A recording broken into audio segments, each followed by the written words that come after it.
Paz do Senhor, amados irmãos, bom dia, estamos aqui mais uma vez para mais um discipulado e agradeço a sua atenção, a sua presença, espero que você, novo convertido, possa aprender e crescer em conhecimento e graça com a ministração dessas aulas de discipulado. E vamos iniciar com uma oração. Senhor, meu Deus eterno Pai, te agradeço pelo dia de hoje, te agradeço pela vida de cada novo convertido, de cada um que busca incansavelmente crescer em conhecimento e graça em Tua presença.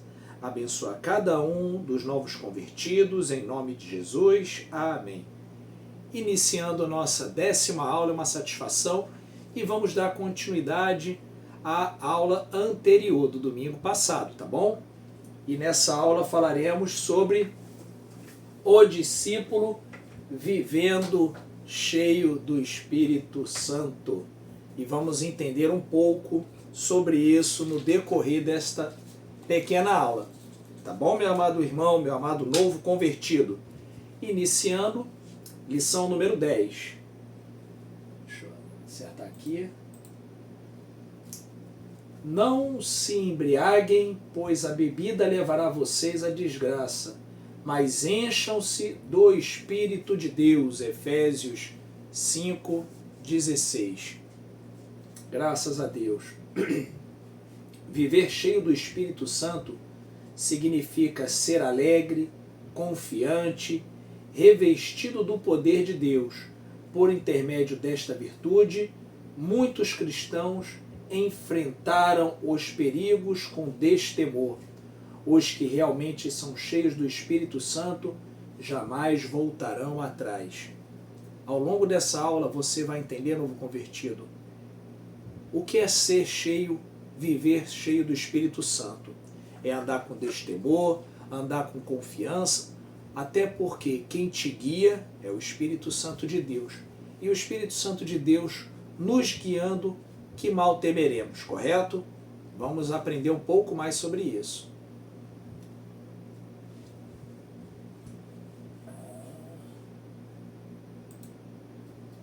O objetivo da aula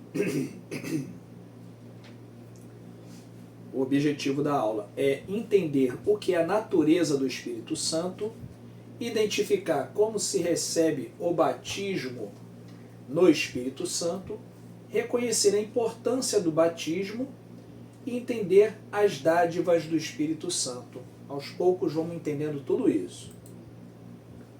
Natureza do Espírito Santo. No momento da conversão, no momento em que você aceita Jesus como Salvador, recebe o Espírito Santo.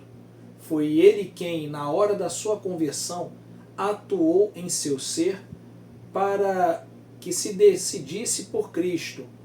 Ele lhe convenceu de que era pecador e necessitava do arrependimento para alcançar o perdão de Deus. Glórias a Deus. Isso é maravilhoso. Tem um versículo aqui para nós contextualizarmos. Está lá em Atos 19:2 e diz o seguinte: enquanto Apolo estava na cidade de Corinto, Paulo viajou pelo interior da província da Ásia e chegou a Éfeso. Ali encontrou alguns cristãos e perguntou: quando vocês creram, vocês receberam o Espírito Santo? Eles responderam: nós nem mesmo sabíamos que existe o Espírito Santo. Então, que tipo de batismo vocês receberam? Perguntou Paulo. O batismo de João Batista, responderam. Então Paulo disse: João Batista, aqueles que se arrependiam dos seus pecados, João Batista batizava aqueles que se arrependiam dos seus pecados. E também dizia ao povo de Israel que eles deveriam crer naquele que havia de vir depois dele, isto é, em Jesus. Depois de ouvirem isso, aqueles homens foram batizados em nome do Senhor Jesus. Aí Paulo pôs as mãos sobre eles e o Espírito Santo veio sobre eles. Então começaram a falar em línguas estranhas e a anunciar também a mensagem de Deus. Louvado seja Deus. Ali Atos 2, eu fui de 1 a 6, porque eu creio que era mais completo para entender o contexto. Então, no momento da conversão, quando eles foram batizados por João, eles para o arrependimento, mas eles não conheceram o batismo com o Espírito Santo. Então Paulo impôs as mãos e eles foram batizados e receberam poder e graça e começaram a falar em línguas e começaram a pregar o Evangelho. Louvado seja Deus. Vamos entender isso mais à frente aos poucos, tá bom? Como eles pregavam esse Evangelho, o que eles eram revestidos. Mas o Espírito Santo, fundamentalmente, revestia esse homem de autoridade, de confiança. Tá bom, meu amado irmão? Então eles podem, a natureza do Espírito, no momento da conversão, eles recebem o Espírito Santo. E também, no instante em que cada um de nós levantamos nossas mãos como sinal de aceitação, nós sentimos aquela alegria incomparável que manifesta através de lágrimas, através de um alívio, quando nós aceitamos a Cristo e recebemos o Espírito Santo. É uma paz, uma calmaria em meio à tempestade que é dissipada, porque nós passamos a ser filhos de Deus quando nós cremos em Cristo Jesus. Louvado seja Deus. Isso é maravilhoso.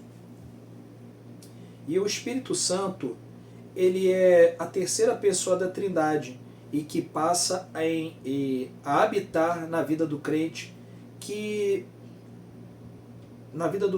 passa a ser o templo do Espírito Santo. Quando o Espírito Santo passa a habitar, nós passamos a ser templo do Espírito Santo de Deus. Tá bom? Louvado seja Deus. E eu quero contextualizar com mais uma passagem. Antes de iniciar essa, eu gostaria de ler 1 Coríntios 6,19. Será que vocês não sabem que o corpo de vocês é templo do Espírito Santo, que vive em vocês e que lhe foi dado por Deus?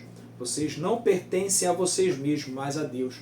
No momento em que você reconhece a Cristo, Jesus Cristo, como seu Senhor e Salvador, que você levanta as mãos, que você aceita, que você reconhece, que você vai à frente na tua igreja e o pastor impõe as mãos e ora pela sua vida e faz você confessar perante o público que você reconhece a Jesus como seu Salvador, naquele momento em que você se colocou aos pés da cruz, você recebeu o Espírito Santo de Deus. Não tenha dúvida disso, tá bom? Vamos continuar. Como promessa e garantia da salvação.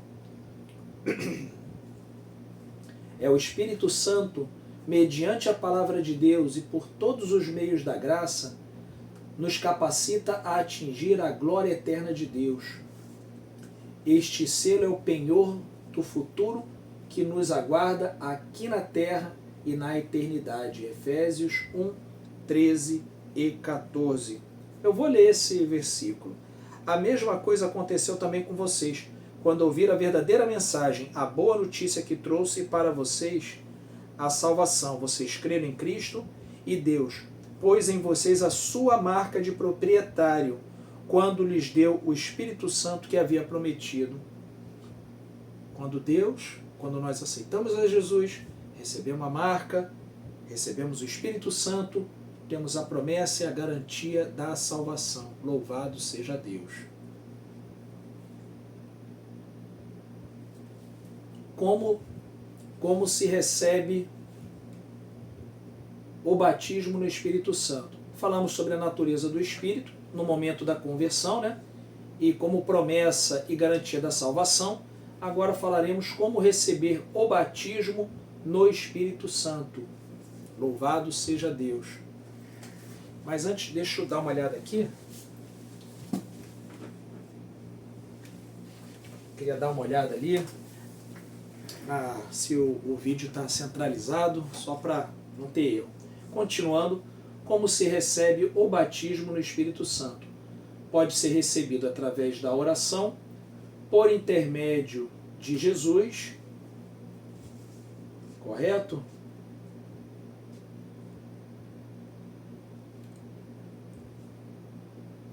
Isso, por intermédio de Jesus. Caraca, esse mouse aqui está correto. Então vamos lá.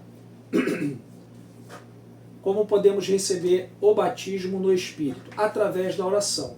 No dia de Pentecostes, os discípulos estavam assentados, também no mesmo período de, talvez, né, no período de descanso da oração de joelhos, quando todos foram cheios do Espírito Santo e começaram a falar em outras línguas, conforme o Espírito Santo lhes concedia que falassem. Está lá em Atos 2, e através da oração em Atos 1,14, o que podemos... Qual o entendimento que podemos ter aí? Gostaria de ler, para contextualizar melhor, Atos 1,14. Eles sempre se reuniam todos juntos para orar com as mulheres, a mãe de Jesus e os irmãos dele. É o Atos 1,14. Então, eles estavam sempre orando, correto? E em Atos 2,4 diz: todos ficaram cheios do Espírito Santo e começaram a falar em outras línguas, de acordo com o poder que o Espírito dava a cada pessoa. Eles oraram, clamaram a Deus, em dado momento foram cheios do Espírito Santo. O Espírito Santo não é algo distante que você não possa alcançar. Todos nós podemos alcançar, mas há algumas... Tem uma forma de buscá-lo. Qual é essa forma? Através da oração. Oração incessante, incansante, oração diária, oração de fervor, oração em que você se derrama na presença de Deus e Deus vai te capacitar. Lembrando que quando você é revestido do poder do Espírito Santo, com o batismo do Espírito, você vai aprender. Aqui no momento é como ser batizado. Depois você vai aprender o que você vai fazer após batizado. Mas no geral, é para unir o corpo de Cristo, unir a igreja, porque você é revestido de dons e autoridade e poder e unção para fazer a obra do Senhor. Não é para ganhos pessoais, nem para vantagens financeiras. Deus capacita para que una os irmãos no mesmo propósito que é os céus, que é a salvação. Entende? Então você recebe o batismo através da oração incessante, incansante. Quanto mais você busca da presença de Deus, mais Ele vai te encher e consecutivamente você vai ser batizado em dado momento. Por intermédio de Jesus. E Jesus quem batizava no Espírito. É Jesus quem batizava no Espírito. João Batista apareceu no cenário da Judéia e pregou o arrependimento de pecados, a fim de preparar os judeus para receberem a Cristo. Então, continuando, por intermédio de Jesus. João 1,33. Vamos ler, né? Tudo tem contexto bíblico.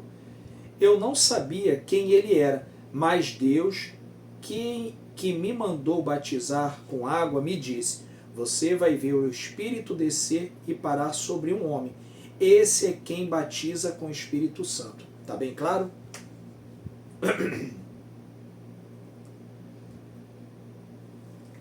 Louvado seja Deus. Os sacerdotes e levitas mandaram lhe perguntar quem ele era.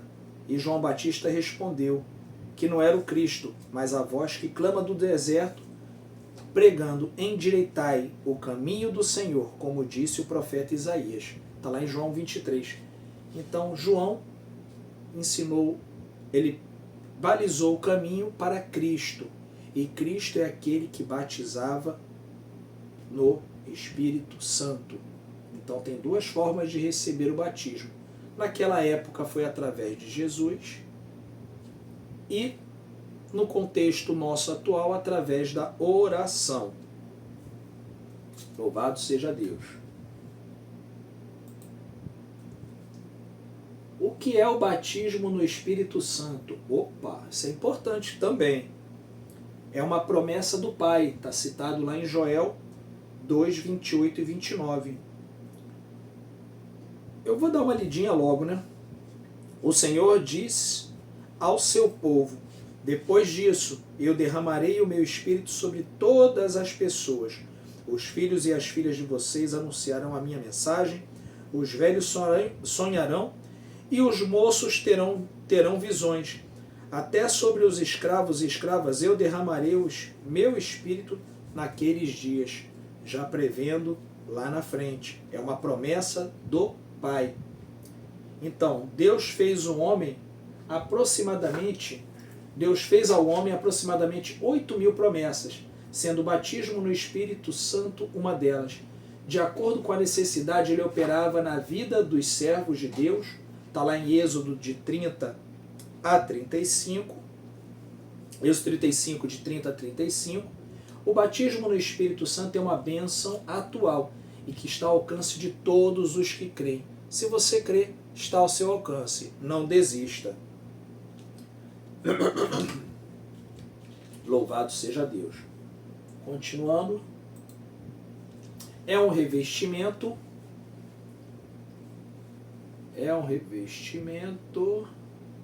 Achei. Continuando sobre o que é o batismo. É uma promessa do Pai e é um revestimento de poder. Está em Marcos 16, 17. Os discípulos antes do batismo... Não vou ler primeiro Marcos, né? Fica melhor. Marcos 16, versículo 17 e 18. Aos que crerem será dado o poder de fazer estes milagres: expulsar demônios pelo poder do meu nome, falar em novas línguas, se pegarem em cobras ou beberem algum veneno, não sofrerão nenhum mal, e quando puserem as mãos sobre os doentes, estes ficarão curados, graças a Deus. Então, é um revestimento de poder. Em Marcos 16, versículo 17 e 18, está bem explicado. Mas eu botei alguns comentários, como: os discípulos antes do batismo do Espírito Santo eram tímidos e medrosos. Na casa do sumo sacerdote Caifás, o amigo de Cristo Pedro, que prometeu segui-lo até a morte, com medo de morrer, negou 3 vezes. No entanto, no dia de Pentecoste, revestido do poder de Deus, Pedro pregou com autoridade e coragem. Está lá em Atos 2, 14 a 16. Após a mensagem, Atos 2, 14 a 16. Eu vou ler porque é muito importante. Então Pedro se levantou, junto com os outros 11 apóstolos, e em voz bem alta começou a dizer à multidão: meus amigos judeus e todos vocês que moram em Jerusalém, prestem atenção, escutem o que eu vou dizer. Estas pessoas não estão bêbadas, como vocês estão pensando, pois são apenas 9 horas da manhã. O que de fato está acontecendo é que o profeta Joel disse: e isto é o que eu vou fazer nos últimos dias, diz Deus: derramarei o meu espírito sobre todas as pessoas. Os filhos e as filhas de vocês anunciarão a minha mensagem. Os moços terão visões e os velhos sonharão. Assim eu derramarei o meu espírito sobre os meus servos e minhas servas, e naqueles dias eles também anunciarão a minha mensagem. Pedro, após o término dessa mensagem, quase 3.000 pessoas aceitaram a Jesus como Senhor e Salvador. Então o Espírito Santo revestiu de poder e eles tiveram ousadia, intrepidez, coragem, destemor e pregaram o Evangelho. É isso que o Espírito Santo faz. É uma promessa do Pai e também é um revestimento de poder. Vamos continuar. É uma necessidade. As muitas dificuldades que enfrentamos na atualidade e as forças do mal que atuam neste mundo levam o homem aos vícios e às drogas e à bebida e à prostituição e violência e tanta coisa ruim que destrói a humanidade. Entretanto, o homem triste e desiludido, desenganado pela medicina e rejeitado pela sociedade, quando aceita Jesus como único e suficiente Salvador, renova suas forças, principalmente depois que é batizado no Espírito Santo. Até porque é uma necessidade, sem isso não tem como pregar o Evangelho. Se você não tem o Espírito Santo, não vai pregar, meu irmão, porque você vai viver na carne. Então, tu tem que pregar, é uma necessidade, tem que buscar o batismo, tem que buscar esse revestimento de autoridade e poder, e você vai fazer maravilhas para o reino de Deus. Você vai ser um vaso de honra nas mãos do Senhor, tá bom? Continuando. O item 4. Dádivas do Espírito Santo. Quais são as dádivas do Espírito Santo? Vamos lá. Temos os dons espirituais, está em 1 Coríntios 12, 8 a 10. Eu vou ler aqui para começar. Mediante o batismo no Espírito Santo, recebemos os dons espirituais. Veja bem. Os seguintes, e quais são esses dons? Eles são os seguintes: a palavra de sabedoria, a palavra de ciência, a fé, dons de curar, a operação de maravilhas, a profecia, o dom de discernir os espíritos, a variedade de línguas e a interpretação de línguas. Esses são os dons que recebemos, os dons espirituais, quando é batizado no Espírito. Os dons espirituais são necessários para a edificação espiritual e crescimento da igreja. Eu falo assim, meus irmãos, porque essas dádivas do Espírito são pertinentes aos filhos de Deus? Porque se nós formos fazer a obra do Senhor sem esse revestimento, estamos fadados ao cansaço, ao desânimo. E quando nós estamos buscando com sinceridade, eu estou falando tudo isso aqui, é o crente que está buscando com sinceridade e querendo cada vez mais de Deus, entende? Então, quando a pessoa, vamos botar assim, um exemplo fictício, na congregação do João, todos ali estão buscando incansavelmente, unidos no mesmo propósito. O que vai acontecer? O revestimento vai vindo alto, o Espírito Santo vai ser derramado, e dons, eles receberão dons espirituais. Quais esses dons? Eu acabei de falar. Uns vão ter palavra de sabedoria, palavra de ciência, o dom da fé, dom de curar, impor as mãos e curar em nome de Jesus, operação de maravilhas, profecia, eis que Deus te diz, e o dom de discernir os espíritos, quando é de Deus e quando não é, variedade de línguas e interpretação de línguas. Esses dois não é bem o foco, mas eu queria deixar um lembrete. Quando fala assim, variedade de línguas, Paulo já alertou para que haja na congregação o intérprete. Porque o falar em línguas é falar com Deus. O homem não entende. Então, para que a congregação seja edificada, é necessário que quando falar em línguas, haja um intérprete. Até porque, se o Espírito Santo está capacitando para falar em línguas, certamente dará o intérprete. Agora, em oração dentro da sua casa, você pode falar em línguas, porque a edificação aí é pessoal, entende? Então, segundo o apóstolo Paulo, mais vale você falar uma palavra de edificação para a igreja do que 10.000 palavras em língua em que o irmão não está entendendo nada. Tá? Isso é só uma observação, tenha atenção a isso, porque está na Bíblia também. Então, é bem claro, tá? Porque fica estranho, até quem não entende tanto da Bíblia vai... Se a pessoa está falando muito em línguas, o que ele está dizendo? Não sei. Tem intérprete? Não tem. Então, o ideal é que se cale para que não escandalize também a igreja, porque falar muito em línguas sem interpretação só vai edificar a si próprio. E do que vale edificar a si próprio em voz alta? Entende? Então se edifique quando você estiver em oração ao Senhor, quando estiver de joelhos nas madrugadas, fale em línguas. Perfeito, tá ótimo. Mas na congregação fale com o intérprete, porque o Espírito que dá o dom de línguas vai dar o dom de discernir as línguas, e com isso toda a igreja será edificada. É só uma observação. Porque os dons espirituais são necessários para a edificação e o crescimento da igreja. Tá bom, meus amados irmãos? Sem esses dons, dificilmente a igreja vai conseguir se manter de pé, porque é o poder de Deus. O que mantém a igreja unida, presente, fervorosa, é o poder de Deus, é a pessoa, os irmãos estarem buscando em oração, em louvor, em união, porque se não for assim, vira um clube social, entende? Em que vai ali, ouve um louvor, cai uma lágrima, entendeu? Bota uma roupa chique e depois vai embora e virou uma social, virou um clube, e não é a intenção.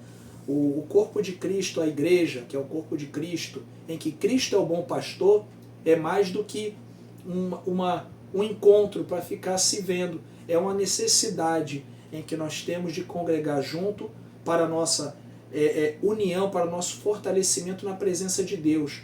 E ali, em meio a louvores, nós agradecemos a Deus, em meio a orações, nós buscamos a presença de Deus, e isso é maravilhoso, tá, meus irmãos? Igreja é um local onde nós nos reunirmos para buscar cada vez mais, todos juntos, a presença de Deus e demonstrar a Deus como Ele tem sido maravilhoso em nossas vidas, por nos ter permitido sermos salvos, porque foi Cristo que nos amou, foi Deus que nos amou primeiro, né? Isso é maravilhoso. Mas sem pular muito, eu parei aonde? Dádivas, né? Então vamos... Fruto do Espírito. Então, fruto do Espírito, né? Continuando. O primeiro foram os dons espirituais, né? As dádivas do Espírito. Agora, quais é o fruto do Espírito? Gálatas 5:22. Vamos ler? No momento da regeneração, o novo homem passa a ter a mente de Cristo e a produzir o fruto do Espírito, que podemos comparar uma laranja com... eu li errado, né? Mas tudo bem. Que podemos comparar com uma laranja com 9 gomos, cujos nomes diferem uns dos outros. E o fruto do Espírito, ele tem 9 gomos, mas é um fruto só, tá? Quais são esses frutos? Vamos lá. Caridade, gozo, paz, longanimidade, benignidade, fé, mansidão e temperança. Esses são os dons, o fruto do Espírito que nós buscamos, tá bom? E não são diversos frutos, mas é um fruto. Imagina uma tangerina, uma laranja, uma mexerica. Ela tem um monte de gominho, mas é um fruto só. E isso é o fruto do Espírito. E cada gomo é um pedacinho disso. É caridade, gozo, paz, longanimidade, benignidade, domínio próprio, mansidão, temperança, fé. Então, esses 9 gomos compõem o fruto do Espírito. Complementando, Jesus orou esta sublime oração, porque pelo fruto se conhece a árvore. Glória a Deus. Isso significa dizer que se conhece a pessoa que realmente nasceu de novo quando ela produz o fruto do Espírito, manifestado nas 9 virtudes que lhe são peculiares. Agora eu faço uma pergunta. A pessoa que nasceu de novo tem que manifestar o fruto do Espírito. Quantos gomos, quantos itens o fruto do Espírito tem? 9. Você manifesta os 9 itens do fruto do Espírito? Vou recapitular. Os 9 frutos: caridade, gozo, paz, longanimidade, benignidade, fé, mansidão e temperança. Tu tem esses 9 itens? É uma boa pergunta, né? Mas se não tem, busque a presença de Deus que você terá. Pode não ter todos, mas continue firme que você conseguirá, em nome de Jesus. Então vamos continuar. Com relação à dádiva do Espírito, os dons espirituais e o fruto do Espírito, agora vamos para o Espírito Santo como líder. Opa! É o item 5. Ensina todas as coisas. Então vamos ler aqui, né? João 14:26. Mas o Auxiliador, o Espírito Santo, que o Pai vai enviar em meu nome, ensinará a vocês todas as coisas e fará com que lembrem de tudo o que eu disse a vocês. Glória a Deus. Está mais que explicado, mas vamos ler assim mesmo. O Espírito Santo nos enche de sabedoria e graça para pregarmos o Evangelho e entendermos as coisas de Deus. Está explicado. Espírito Santo como líder. Do momento, o Espírito Santo irá te dominar. Não de abduzir nem coisa parecida, mas ele tomará, não é mais você que vive, é o Espírito Santo de Deus que habita. Por quê? Porque o teu desejo agora passa a ser que faça a vontade de Deus através do Espírito Santo. Então você, eu, todos nós devemos deixar que o Espírito Santo governe a nossa vida. Entende, meu irmão? Então, o Espírito Santo nos ensina todas as coisas, nos enchendo de sabedoria e graça. O Espírito Santo nos santifica. 2 Tessalonicenses 2,13. Vou ler. Irmãos, sempre devemos dar graças a Deus por vocês, a quem o Senhor ama, pois Deus os escolheu como os primeiros a serem salvos pelo poder do Espírito Santo e pela fé que vocês têm na verdade, a fim de tornar vocês o seu povo dedicado a Ele. Glória a Deus. Está explicado. O Espírito Santo é quem nos regenera. Não é nós mesmos, porque nós mesmos não temos poder de nada. Mas o Espírito Santo de Deus que habita em nós, ensina-nos todas as coisas e nos regenera. E também dirige a igreja. Dirige a igreja. Vamos ler ali. João 16,13. Nos regenera, glória a Deus. E o Espírito Santo, eu gostaria de falar alguma coisa sobre esse item 2, eu anotei que realmente as três pessoas da Trindade são responsáveis pela salvação do homem. O Pai enviou o Filho, este por sua vez redimiu-nos e o Espírito Santo tem a incumbência de nos santificar. Vê que maravilhoso? O Pai enviou o Filho. O Filho, através da morte, nos redimiu pelo seu sangue precioso. E o Espírito Santo tem a incumbência de nos santificar, de nos levar ao Pai. É maravilhoso, né? E uma coisa que eu gostaria de deixar, eu anotei aqui, é importante. Com relação ao item 2. Arrependemo-nos, confessamo-nos as nossas faltas e Ele, por intermédio do sangue de Jesus, purifica-nos de todo pecado. O que eu quero dizer com isso?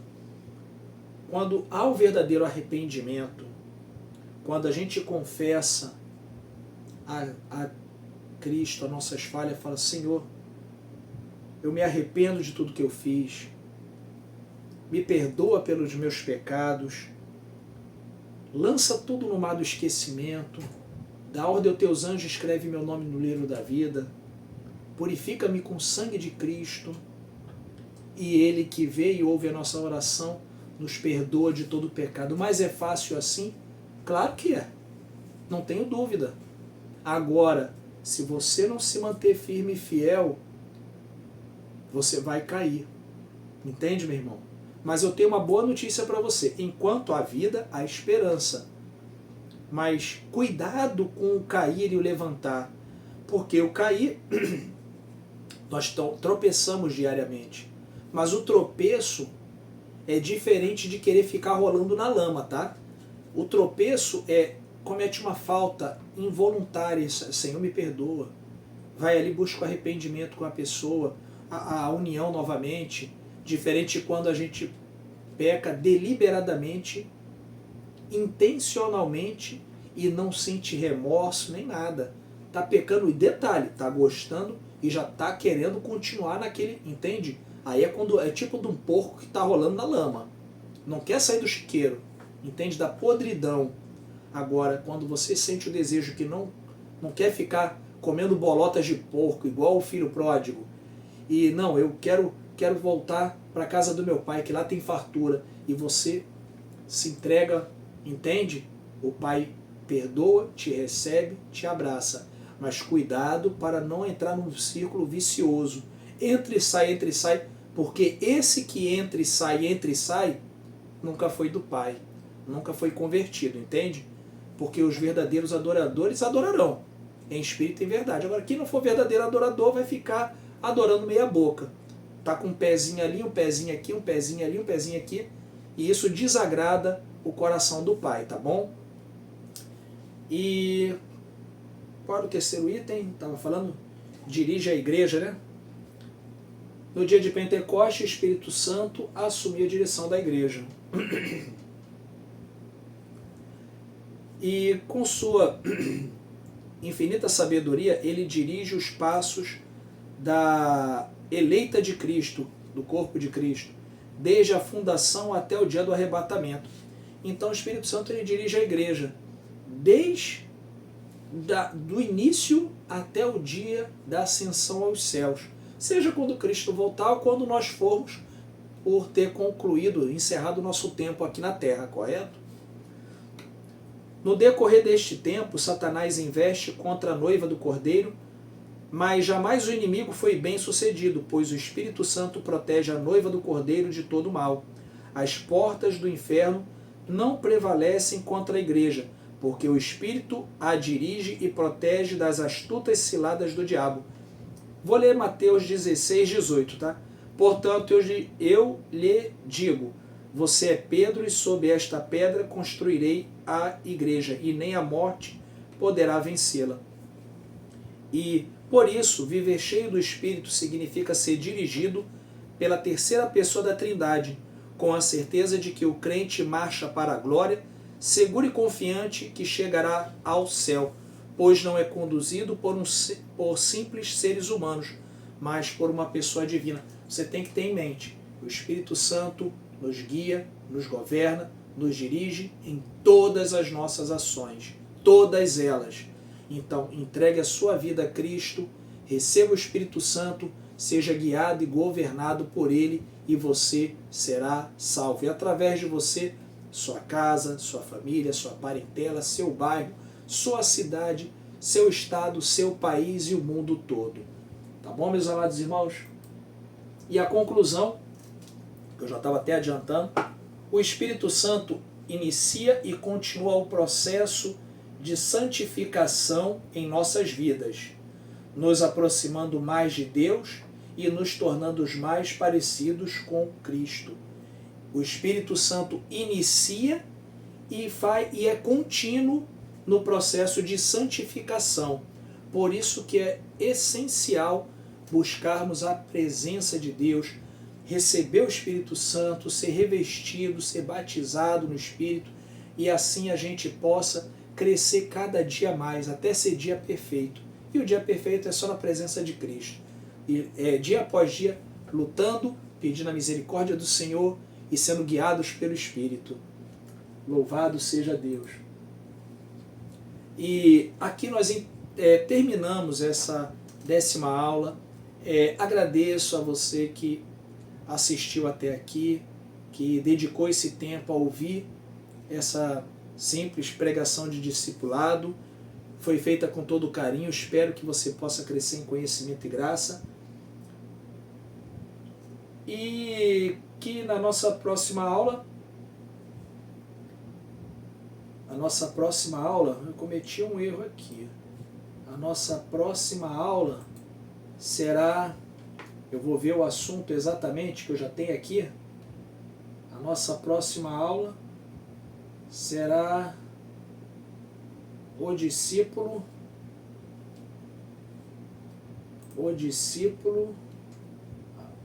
e os dons do Espírito Santo. O discípulo e... esse mesmo, tá certinho. Eu confundi por causa do nome que é parecido. Então, a nossa 11ª aula será o discípulo e os dons do Espírito Santo. E aguardo vocês no próximo domingo de manhã. Que Deus abençoe a todos. Em nome de Jesus. Amém.